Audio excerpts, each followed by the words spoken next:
Assalamualaikum warahmatullahi wabarakatuh. Perkenalkan, nama saya Julianti Nugraheni dari kelas 30A dengan nomor NPM 2020P20007. Di sini saya akan menjelaskan tentang materi filsafat dalam ilmu ekonomi sebagai syarat pengumpulan tugas ujian akhir semester dari mata kuliah Filsafat Ilmu dalam Islam dengan dosen pengampu Bapak Dr. Supawi Pawenang, SEMM.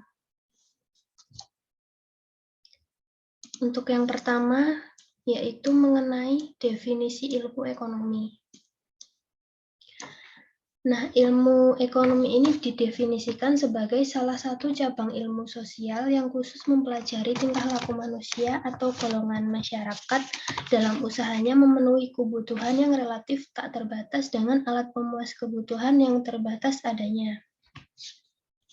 Nah, dengan pendefinisian di atas itu, manusia hidup dalam suatu kelompok masyarakat yang secara keseluruhan membentuk sistem. Sistem ini secara sederhana dapat diartikan sebagai interaksi atau kaitan atau hubungan dari unsur-unsur yang biasa kita sebut subsistem, kemudian membentuk suatu satuan yang lebih besar dan bersifat kompleks. Meskipun definisi ilmu ekonomi itu memiliki keragaman yang analis, tetapi dapat dilihat bahwa keseluruhan unsur yang terdapat di dalamnya mengandung unsur rasionalitas dan nilai. Nah, sistem ekonomi sebagai tata laksana penyelenggara kebutuhan hidup masyarakat itu ada 3 faktornya. Yang pertama adalah pemilikan alat produksi, yaitu siapa pemilik alat produksi, milik tuan budak, milik kaum feodal, milik kaum kapitalis, atau milik negara. Untuk yang kedua adalah bagaimana produksi dilakukan dan digunakan untuk apa. Untuk yang ketiga adalah kepada siapa produk tersebut dialokasikan. Nah, dari ketiga faktor di atas, maka yang paling menentukan ialah pemilikan alat produksi. Faktor pertukaran dan distribusi hasil produksi atau pada faktor pemilikan alat produksi tersebut akan tunduk. Dalam masyarakat komunal primitif alat produksi menjadi milik bersama, maka berlangsunglah sistem ekonomi kolektif. Nah, dalam masyarakat itu, pemilikan budak, maka alat produksi milik tuan budak. Maka berlangsung sistem ekonomi pemilikan tuan budak. Dan dalam masyarakat feodalisme, alat produksi menjadi milik kaum feodal. Maka berlangsunglah sistem ekonomi feodal. Begitu juga dalam masyarakat kapitalis, alat produksi menjadi milik kapitalis, maka berlangsunglah sistem ekonomi kapitalis. Dan dalam masyarakat sosialis, alat produksi menjadi milik negara, maka berlangsunglah sistem ekonomi sosialisme. Nah, untuk yang berikutnya adalah rasionalitas dan nilai. Secara sadar atau tidak bahwa kegiatan ekonomi memberi nilai penting dalam kehidupan kita. Apa yang mau diungkapkan dalam kegiatan ekonomi setiap hari artinya mengkritisi kegiatan-kegiatan untuk membuat keputusan-keputusan dalam kehidupan ekonomi. Nah, konsep rasional dalam manusia, ekonomi adalah sebuah kegiatan ekonomi sebagai kegiatan yang masuk akal. Jika kita merefleksikan diri sejenak, maka kita akan sadar bahwa hampir setiap orang memiliki dorongan untuk terlibat dalam berpikir filosofis. Bagi Adam Smith, ia menguraikan konsep nilai guna berdasarkan akal sehat. Konsep ini akan mencerminkan pengertian tentang akal sehat. Menurut Smith, dalam perilaku ekonomi, setiap orang tidak terelakkan terlibat dalam kegiatan tukar-menukar barang. Untuk yang berikutnya adalah teori alternatif nilai ekonomi. Nah, sebagai ilustrasi, kita melihat perbedaan teori nilai guna dan nilai tukar dari Adam Smith. Marx mengatakan bahwa Smith berada dalam jalur yang benar dalam menciptakan perbedaan itu. Pembedaan itu memperlihatkan kepada kita sesuatu yang terpenting tentang bagaimana nilai-nilai harus dikejar dalam suatu masyarakat yang didasarkan pada pembagian kerja dan dalam aktivitas berdagang. Nilai guna merupakan nilai secara kualitatif, artinya nilai itu mengacu kepada nilai barang sebagai pendukung kehidupan, kualitas kehidupan yang menyeluruh dari seorang pribadi atau individu-individu. Lalu untuk yang berikutnya adalah barang dagangan. Nah, barang dagangan yaitu barang yang diproduksi untuk keperluan pasar atau untuk penjual, atau untuk dijual, mohon maaf. Maka tidak semua barang yang diproduksi disebut barang dagangan. Proses dan tujuan barang dagangan menunjukkan bahwa barang dagangan selalu atau memiliki dua nilai, yaitu nilai pakai dan nilai tukar. Nilai pakai artinya barang itu mempunyai kegunaan untuk memenuhi kebutuhan hidup manusia. Lalu untuk mempunyai nilai tukar artinya barang itu mempunyai harga untuk ditukarkan. Dalam hal ini, nilai tukar biasa disebut dengan nilai. Suatu barang mempunyai nilai apabila barang tersebut sudah ditangani, digarap, atau diolah oleh tenaga manusia. Nah, nilai dan harga barang ialah sejumlah tenaga kerja yang digunakan untuk memproduksinya atau membuatnya, atau sejumlah tenaga kerja yang terserap dan terkandung dalam barang yang diproduksinya. Adapun nilai tenaga kerja adalah berupa keperluan barang-barang dan jasa yang dibutuhkan untuk menggantikan daya dari tenaga kerja yang telah dikeluarkan atau dipergunakan untuk bekerja, atau juga dilakukan untuk kegiatan pekerja, yang mana kesemuanya itu dapat dinyatakan dengan ukuran uang. Lalu sedangkan harga sendiri dengan nilai yang dinyatakan dengan uang.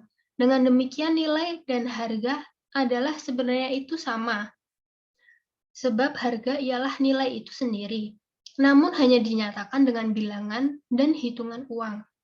Nilai barang hanya dapat ditentukan oleh berapa jumlah nilai tenaga kerja yang digunakan untuk memproduksinya. Sedangkan harga barang ditentukan oleh berapa nilai barang itu sendiri dan oleh keadaan pasar. Oleh sebab itu, dalam sirkulasi di pasar, harga barang dagangan itu menjadi tidak sama persis dengan nilai itu sendiri. Untuk yang berikutnya adalah kebebasan dan pasar.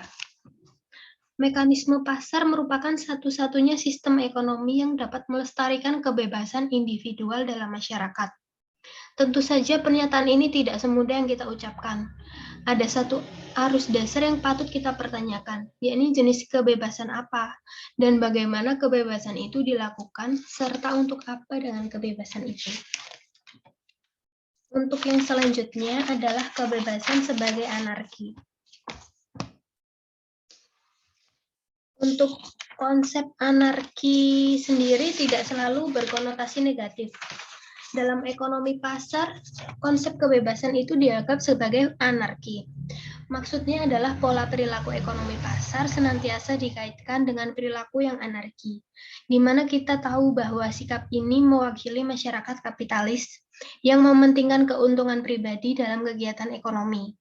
Konsep anarki ini mengacu pada situasi di mana tidak ada mekanisme yang menciptakan keputusan-keputusan sentral yang otoritatif. Bila dalam sistem monarki, oligarki, dan poliarki, keputusan-keputusan itu bersifat sentral.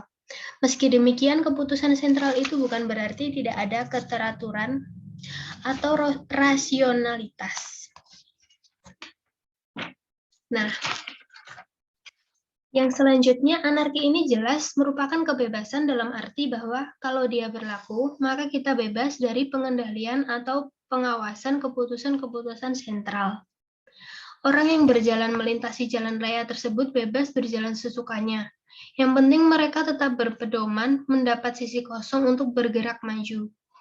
Dan kalau situasi yang menguntungkan, tidak terjadi saling sikut, saling mendorong, atau saling menindas. Di sini tidak ada orang yang menetapkan aturan atau hukum tentang bagaimana mereka harus berjalan. Yang terjadi adalah penilaian pribadi. Sejauh pertimbangan nilai pribadi itu berlaku, maka tidak perlu tunduk pada pengawasan kontrol dari orang lain atau dari lembaga. Di sini kita berada dalam iklim anarkis, dan jelas kita tidak menginginkan adanya seperti itu.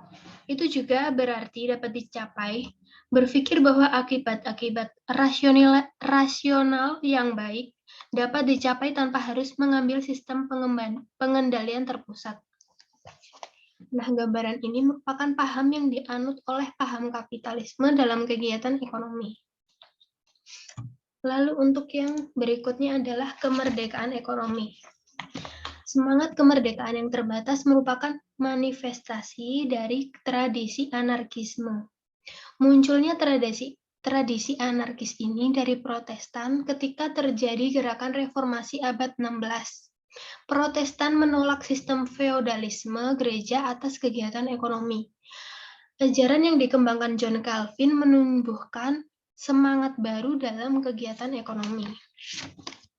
Nah, Protestanisme ini cenderung ke otoritas anarkis suara hati individual pada kenyataannya. Perkembangan sekte Protestan itu berkaitan dengan tingkat anarki. Misalnya kelompok Society of Friends yang sangat dekat dengan anarki ekstrim.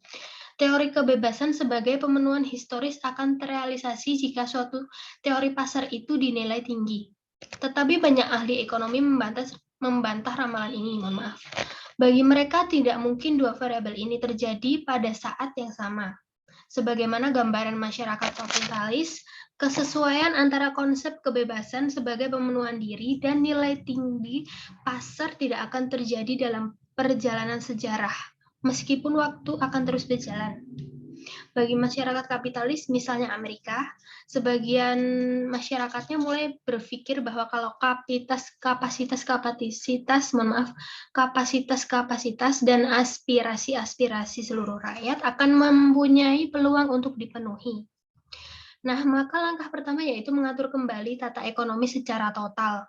Ini berarti memusatkan perencanaan produksi, berupaya membuat distribusi barang-barang semakin sama, dan mempromosikan konsep kehidupan ekonomi sebagai kehidupan kooperatif kolektif dari masyarakat ketimbang kehidupan pribadi.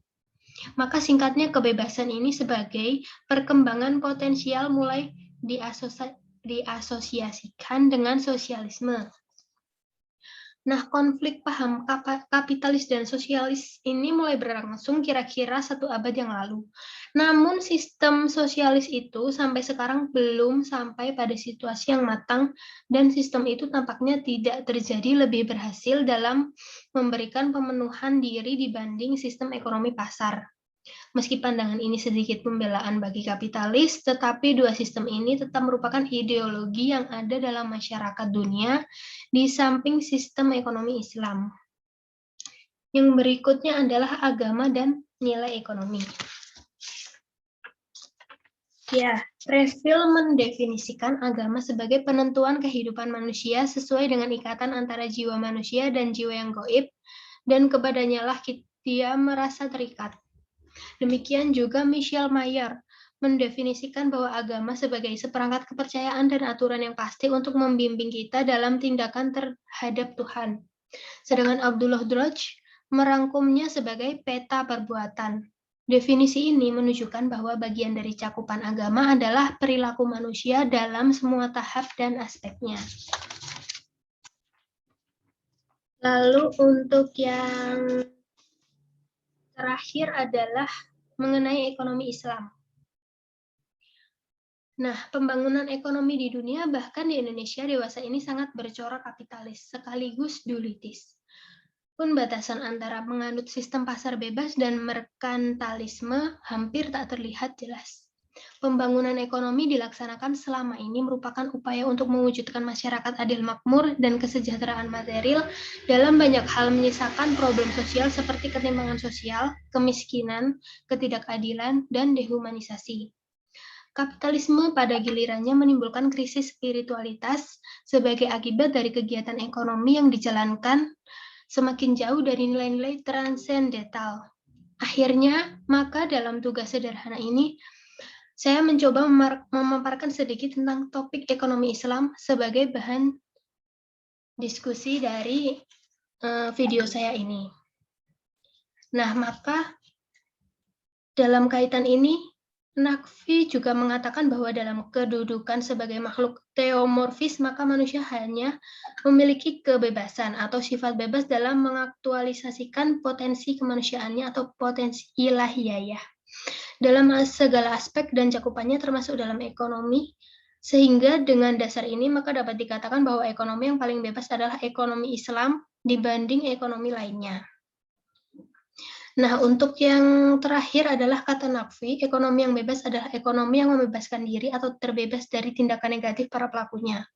Dalam Islam, kedudukan agama adalah aturan norma yang melakukan tata laksana aktivitas pemeluknya atau manusia.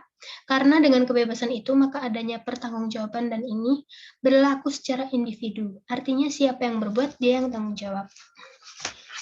Nah, segitu saja yang bisa saya sampaikan. Kurang lebihnya saya memohon maaf yang sebesar-besarnya jika ada salah kata maupun ucap dan perbuatan. Semoga materi yang saya sampaikan tadi bisa bermanfaat untuk semuanya. Amin. Wassalamualaikum warahmatullahi wabarakatuh.